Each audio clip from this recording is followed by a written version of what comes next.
Hello, and if you clicked on this, welcome to another Unscripted Thoughts video, where I just compile a list of notes about something that I have an opinion on, but I don't really feel is worth the time to produce an entire video essay around. The reason that I decided to go ahead and produce one of these videos for this particular topic is because I just got back from another California trip, and this time I was able to visit Super Nintendo World at Universal Hollywood. And so I thought people would be curious to know how I felt about the experience. So when we first got to the park, we had just arrived in LAX, and so we took an Uber to our hotel, and then from there walked to the park once everything was settled. And the first thing that we decided that we wanted to do was go to Toadstool Cafe, because we knew that we wanted to eat there, and it was lunchtime anyways. You know, it was around 11 or 11:30 a.m. And so we walked to the back of the park, went down the escalators, and first of all, it's really cool going through the warp pipe and emerging into Peach's castle, and then, you know, just seeing everything in the land, you know, just out in front of you. It's very cool, it's very kinetic, it's very exciting.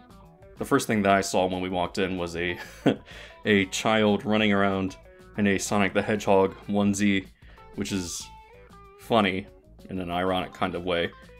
But yeah, so we ended up going and walking to Toad's Cafe and seeing if we could get inside is the first thing that we were going to do.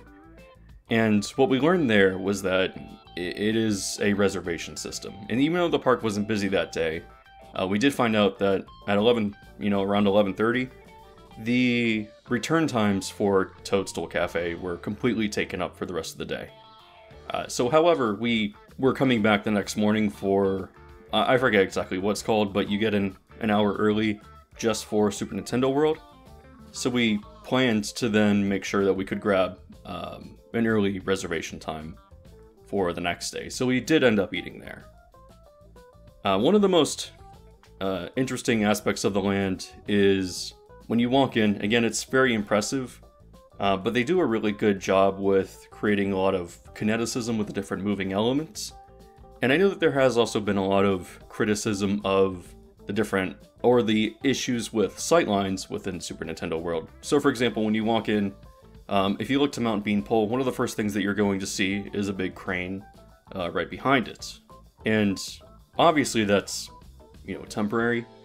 But, I mean, if you are looking for issues with sightlines, you are going to see something like the NPC building from a certain perspective, if you're standing in a certain area. Or if you're going through the queue for Mario Karts, during a certain portion of that queue that goes outside, you can see just the top of the Transformers building. So, you know, a lot of people have complained about it, but I think that in a park like Hollywood, which is built on, you know, it's literally built on a mountain, you know, those issues are rather unavoidable. But that didn't really impact the overall experience as far as immersion goes, because the land itself, when you're in it, does feel pretty self-contained, which is good. You know, again, you can see those things outside of it, but in a park like Hollywood, you know, you can't really avoid that. And because the park is also an actual working movie studio, I do like that it is an eclectic series of experiences in a kitchen sink style park. So seeing, you know, one attraction, you know, that's Jurassic World right across from Transformers or from, you know, Revenge of the Mummy, that's part of the charm of the park, in my opinion. So the first thing that we did after, you know, realizing that we couldn't eat at Toadstool Cafe was we decided, okay, well, since we're here, we're going to do Mario Kart Bowser's Challenge as our first thing. So we looked at the wait time, and it was posted at 90 minutes. But we only ended up waiting around 40. But first, let me say that Mario Kart it's a fantastic ride. However, I will come back to that and talk about that a little bit later. For now, I just want to talk about the rest of the land. So we went in Mario Kart, waited about 40 minutes, and then decided that we were going to do the rest of the park. So we left, and as we left, outside of Super Nintendo World, we ended up buying power-up bands because we know we wanted to come back later and try that. And then we went and got lunch, did Waterworld, and then did a number of other things in the park before returning a few hours later. So when we did return, we decided that we wanted to focus on using the power-up bands, which was really easy to connect it to the app. We did that while we were waiting for Waterworld to start. And you don't have to create any sort of account on the Universal Hollywood app. The profile for your power-up band is separate from that, so it's easy for someone, especially for someone like me who, wasn't letting me create an account on the Hollywood app for whatever reason. It was pretty easy and accessible for anyone who might find something like that to be tedious. So we went back into the land, and the first thing that we did was we went to do the challenges for the keys. And so the first thing that we did was the Goomba one, where you have to, crank the handle and make the terrain spin faster than the Goomba can walk, so he falls backwards. We ended up waiting about 10 minutes for that one. And just also to note is that for the park not being busy, we did 3 of the keys that day out of 4. And each line was between 10 to 20 minutes long. So I know that has been a concern for a lot of people because the land is so small. They, have expressed, well, what if you want to do this, but you have to wait, 30, 40 minutes just to play these mini games? But at least on the day that we were there, it wasn't too unbearable. So the Goomba one is pretty straightforward, pretty easy. Again, you just crank a handle until he falls. The next thing that we decided to do was go to the Thwomp matching game, which is in its own little indoor or covered area. And it has this, neat little underground themed queue. And, well, before you walk into the indoor queue, you can actually see a Thwomp above you, and he, continuously, goes up and down and pounds the ground, and there's a cool mist effect that makes it look like he's, impacting the platform above you. But, yeah, you go into the queue, it's themed to one of the underground levels from, any Mario game, and in this particular game, you just, it's touch activated, and you have to, you have a bunch of panels, and you have to tap them to either turn them blue or gold. And you have to match them, and then that's pretty much the game. I wouldn't say that any of the games here in Super Nintendo World are particularly difficult, because they obviously have to be designed to be accessible to pretty much everybody and be simple enough that it's that you don't have to give too many complicated instructions. But you know what? For what it is, it's a fun little game. The third game that we went to was the Piranha Plant Timer game, where all these alarms are going off and you have to run around smashing them before the Piranha Plant wakes up, and if it does wake up, you end up losing the game. Which is actually a really good segue into something I want to talk about, is that if you lose a game, and we saw people losing these games, even though they were generally pretty easy, you don't get to try again. You have to go to the back of the line and wait another, 10 to 20 minutes just to try again to get your key, which I think is really interesting. I do like how it allows you to fail if you're not really trying or aren't really giving it any kind of effort, because again, they are generally easy, but you don't get to try again. You have to go to the back of the line if you want to do that. The fourth one is a POW block challenge where you have to hit a Koopa shell and hit another Koopa over, which we did the next morning, which is pretty simple but still pretty fun. And then the fifth key is a hidden key that you can find using the binoculars, which I was not able to successfully find, but it apparently is there. Once you get 3 keys, you can then go and challenge Bowser Jr. And so that's an interesting attraction in and of itself. You have to scan your power-up band or pull it up against this locking mechanism. Just a little piece on the wall, but that's what it looks like. And then you enter the queue, and the queue itself is pretty small, but it's still pretty interesting and fun to look at. And then the actual Bowser Jr. game itself is actually pretty fun. The game itself is pretty simple. It just uses motion detector technology to sort of have you use your shadow to then hit away, all kinds of different enemies. And it's a really clever way of incorporating the idea of a Bowser Jr. turning into Shadow Mario. Because with technology like this, obviously it's weird that you're a shadow, but it makes sense within the context of the rules of the game and what he can do. So you can do a number of things. You can hit away, you can hit away enemies, you can duck when bullet bills come by, and then when you manage to hit a fire flower, your shadow ends up pulsating through a rainbow of colors, and wherever you throw your hand, fireballs will come out and hit those enemies, and it's a really interesting but simple game. So once you reach the end of the game, the screen will make it seem as if you are jumping, and so you actually jump as it prompts you to, and you end up flying over to Mount Beanpole, and that's the conclusion of the game. So it's pretty fun, pretty simple, but it's, again, all of these different minigames, they have to be accessible to everyone, so I get why they're not more complicated. I think it is the perfect difficulty level to cater to pretty much everyone who might be purchasing a power-up band. And the different key challenges are also different, levels of difficulty as well. Like the Piranha Plant one is definitely the most difficult because you really have to run around, and hit the different timers. But otherwise, it's, again, pretty accessible for everyone. In terms of interactivity within the land beyond just these key challenges, what you can do if you have a power-up band is go around and find these hidden, not hidden, I'm sorry, but just these coin blocks that are pretty much found everywhere. And you hit them and you gain coins. It doesn't really sound very fun, but there is something really satisfying about hitting it and just hearing that, coin sound, and then knowing, if you have the your profile set up, knowing that you are collecting coins. Again, even though it doesn't really mean anything, there's just something that's just sort of inherently fun about it. Now, one of my biggest issues with this smaller version of the land, which does not match the size of what's in Tokyo or will be built in Florida, is that there isn't, in my opinion, enough variety in the things that you can discover outside of the key challenges. So for example, these coin blocks, it's just coins and bricks. That's pretty much it. And they're fun to hit, but I know, for example, in the full version of the land, there is this sort of note block challenge, and it doesn't give you anything, it's just fun to do.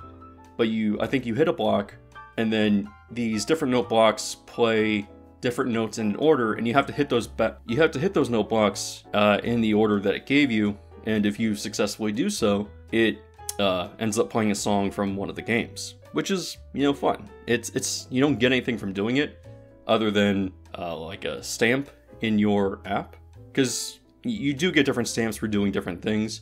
For example, collecting a certain number of coins, or riding Mario Kart, or riding Mario Kart 5 times, or doing all the key challenges, etc., etc. They're just achievements that you can earn, which is a pretty cool aspect of this for people who really want to extend their time with the power-up band and who like to collect different things. But that was one of my problems with the smaller version of the land, is that there just wasn't enough to really discover. It was either coin blocks or brick blocks. And I mean, there was one small portion where you hit a POW block and it hits 2 coin blocks above it, but otherwise there isn't much else to discover in that respect. So another thing that you can find throughout the land there are 4 8-bit characters that you have to unlock, or you don't have to, but you can. And so you go up to this symbol in the wall, and you put your power-up band against it, and on the wall, an 8-bit character will appear. So there are 4 of them in total, and the first one is going to be to the left of Peach's castle. Or if you're exiting Peach's castle into the land, immediately to your left, there's this underground themed area, and that's where the first 8-bit character, which is Peach, is found.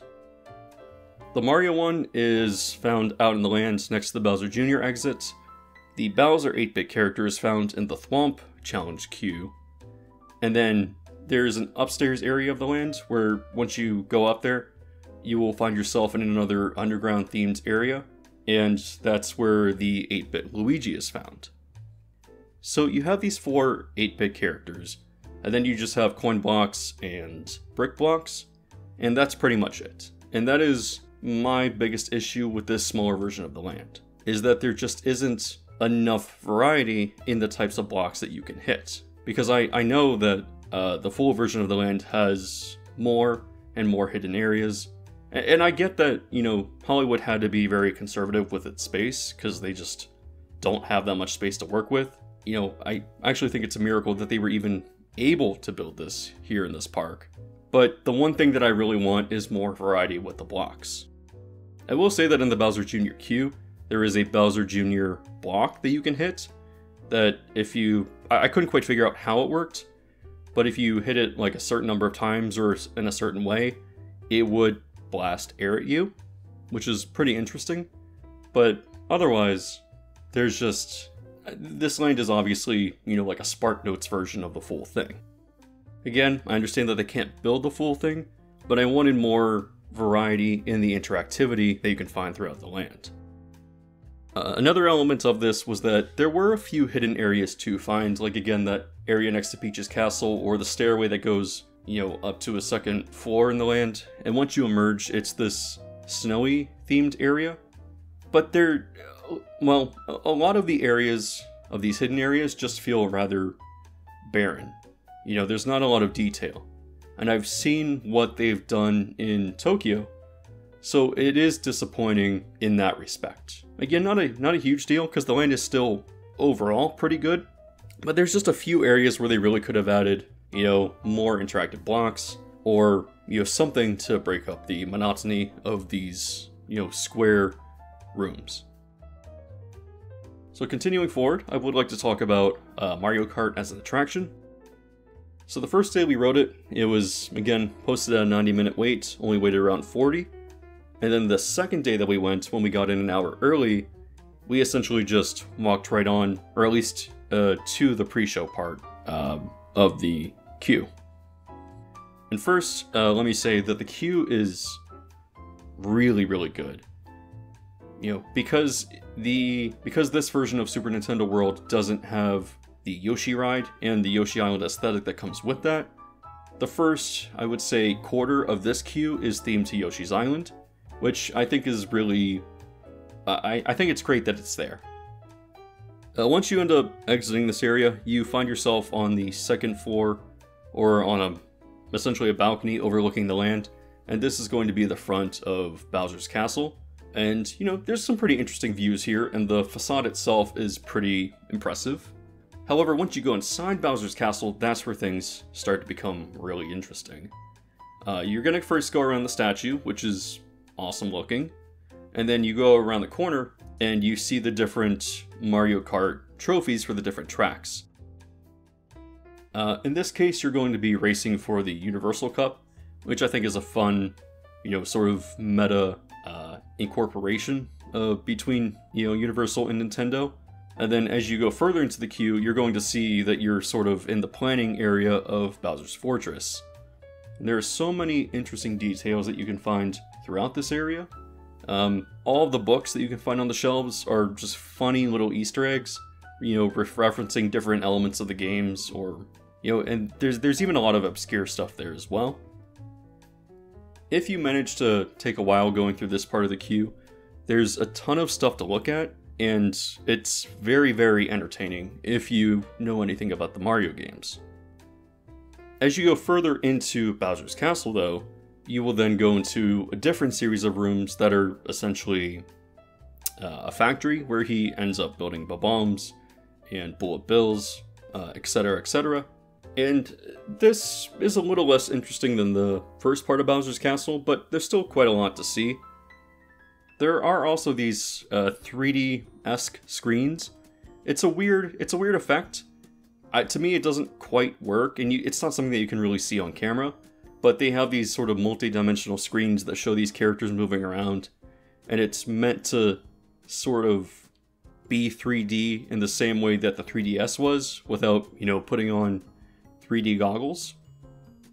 In my opinion, it doesn't really look very good, but in the overall theming of the queue, it's rather inconsequential.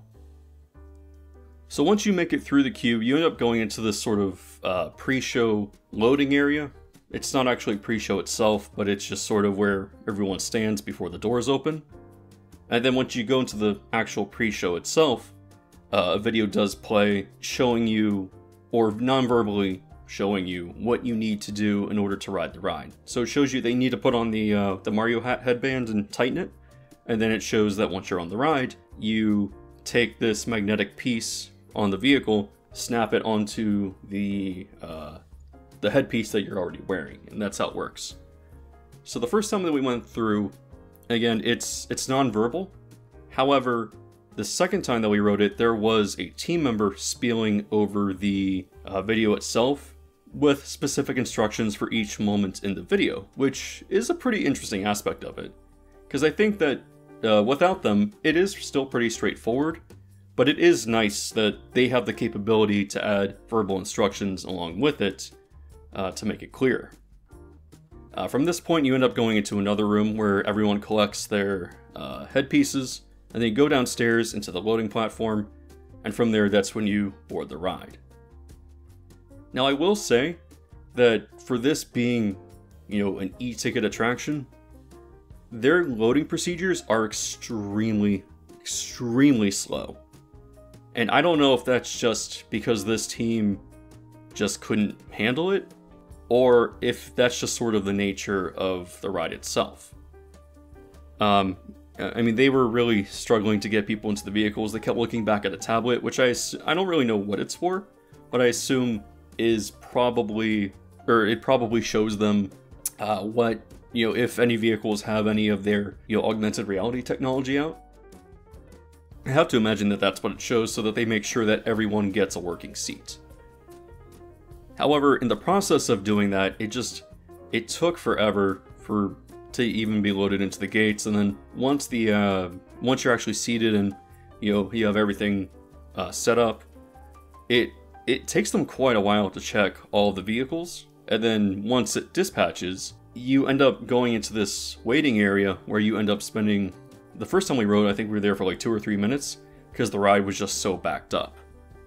Now again, I don't know if that's how the ride is designed to be, or if the team was just struggling to handle, the ride itself, and that's why it was just, that's why it was so backed up.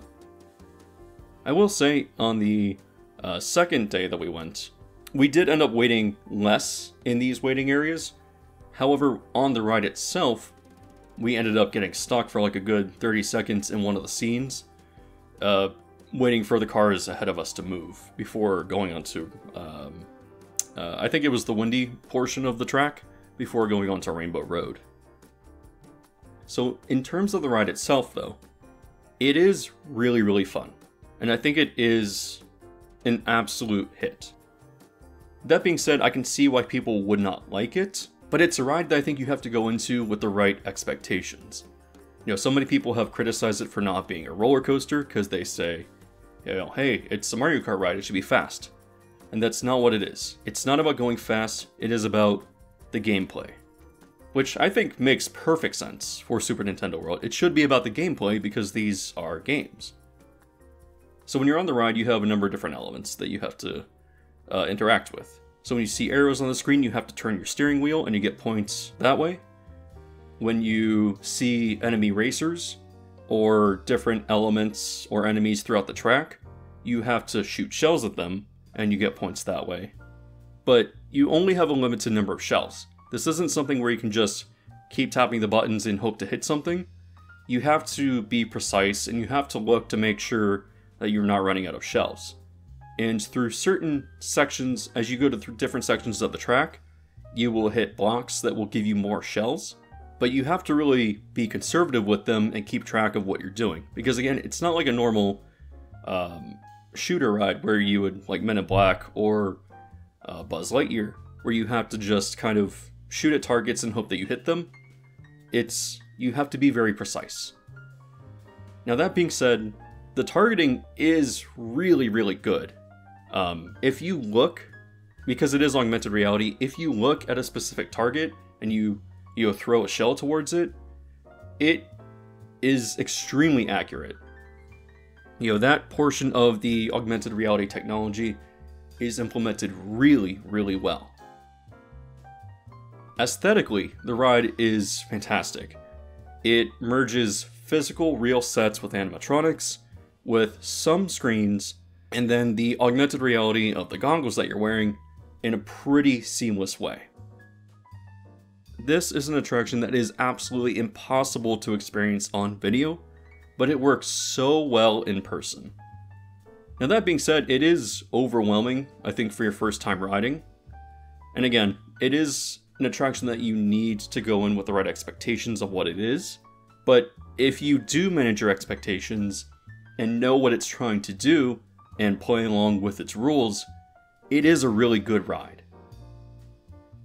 With that being said though, of course, you don't have to play along. You can just choose to not put on the augmented reality portion. You can just choose to not snap it to your headset and leave it in the seat holder. And for people who know absolutely nothing about Mario or Mario Kart, and who just want to ride a ride, there is a lot of variety between the sets as you go through the different courses. There's a lot of kinetic movement, and just everything about it is, I think, impressive in its physical element. So while it does make sense to play it as a game, as I think you should, I think that for more casual people who know nothing about it, they can still find a way to enjoy themselves, which I think is fantastic for an attraction like this. The one negative I will say about this attraction is that because it is augmented reality and because it is right in front of you, it can strain your eyes. And so when you end up taking the headset off, you kind of realize, like, oh, my eyes hurt a little bit. But otherwise, it's a pretty solid experience. Again, you must manage your expectations going into it, but once you know what it is and what it's doing, it is a fantastic ride. I cannot think of the last time that a major headliner attraction was either A, not a roller coaster, or B, an intense dark ride. This is the perfect, headliner attraction that also manages to hit that family demographic, and it's just, in my opinion, probably huge when it comes to Florida. And it's a great win for Universal Hollywood. So the last thing I haven't talked about in the land yet is Toadstool Cafe. And I, for the most part, have a pretty positive perception of this restaurant. However, there are a few issues here and there. And the primary issue is that there just isn't enough space for all the people that want to eat there. So when we went into early entry, the first thing that we did was we ran to Toadstool Cafe, scanned the barcode, and got a return time for 10 a.m., which was the first one available, or at least I believe it was. And this was around like 8:05 a.m. So in the meantime, we did the different key challenges, went and fought Bowser Jr., went and rode Mario Kart, and I did a lot of the filming that I wanted to do. And so by the time that was done, we had about an hour left, went out and rode some other rides, and then came back at 10. So when we returned later, first let me say that I really liked the theming of Toadstool Cafe.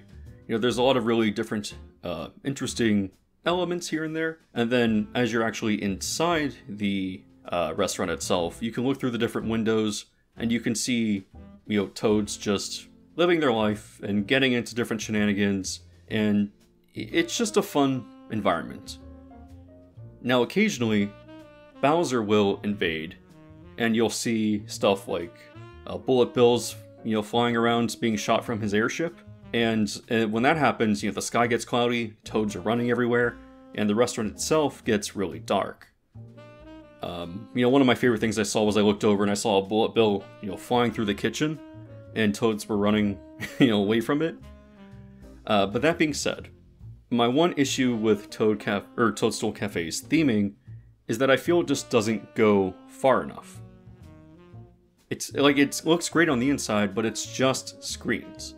And I feel that there could have been a few more interactive elements besides just dimming the lights. So for example, when the bullet bill is flying through the kitchen, have it look like it, flies off screen and hits something, and then have, sort of like an explosion effect where, you use like mist and have it come out of the walls or something like that. It's just a few physical elements like that would have really elevated the theming of this experience. And again, I really liked it, but I felt there was potential for more. As far as the food that we tried, the first thing that we did was we shared an entree of the super mushroom soup, which was easily the best thing that we ended up trying on the menu. You know, it comes out in a super mushroom shaped bowl, and they take the cap off, and it's just a delicious mushroom soup with what I think were Ritz crackers with a super mushroom stamped onto them. You know, it's simple, but it's fun. And I know a lot of people have wanted to take the bowls home, but obviously you can't. So it is a little perplexing to me why they don't just sell the bowls, because obviously they're really popular and people want them, so I don't know why you wouldn't sell that. For our main entrees, we ended up getting the Mario Burger and the Luigi Burger, which I don't know why it's called a Luigi Burger because it's grilled chicken, but obviously both are themed to Mario and Luigi. In the case of Mario, it comes with a little Mario head on top, and it is I would describe it as a perfectly acceptable bacon cheeseburger. The only issue I had was that the bun itself was really dry and toasted to the point of, I mean, it was like biting into a brick.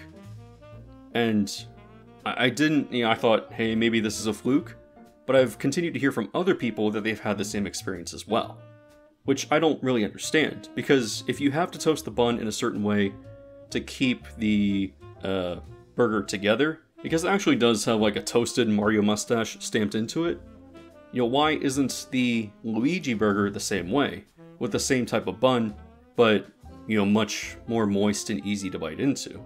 You know, that was kind of weird. The Mario burger also comes with ketchup for fries, but I greatly preferred the pesto dipping sauce that came with the Luigi burger for its fries.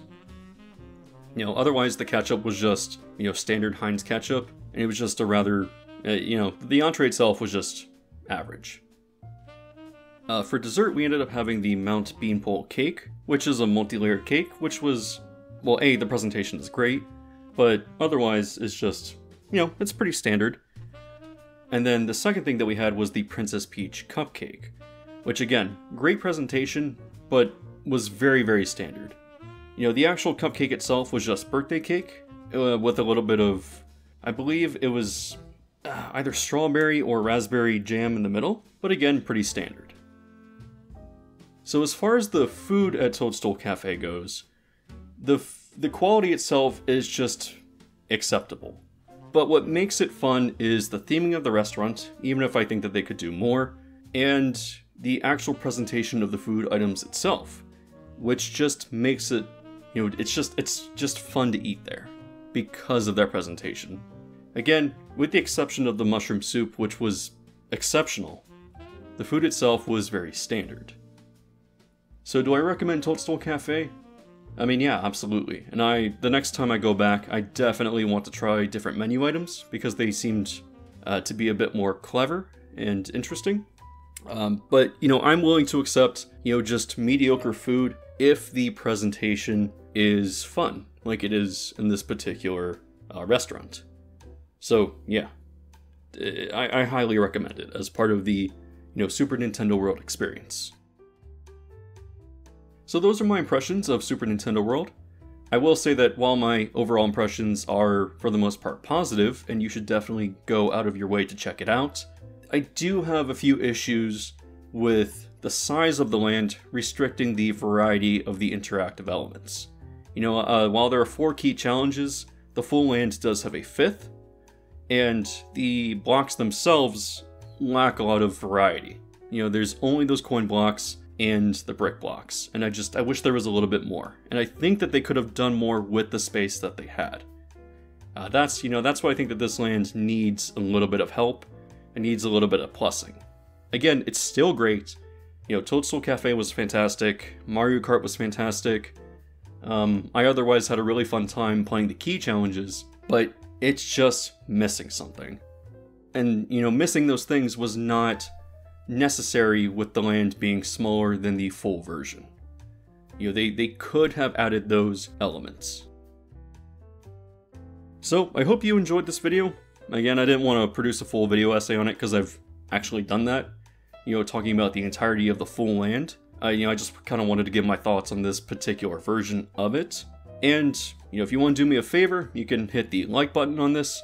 And if you haven't yet subscribed and want to see, you know, more videos like this or my video essays, you know, and be alerted when they come out, you know, definitely hit that subscribe button with bell notification so you'll know when I release new things.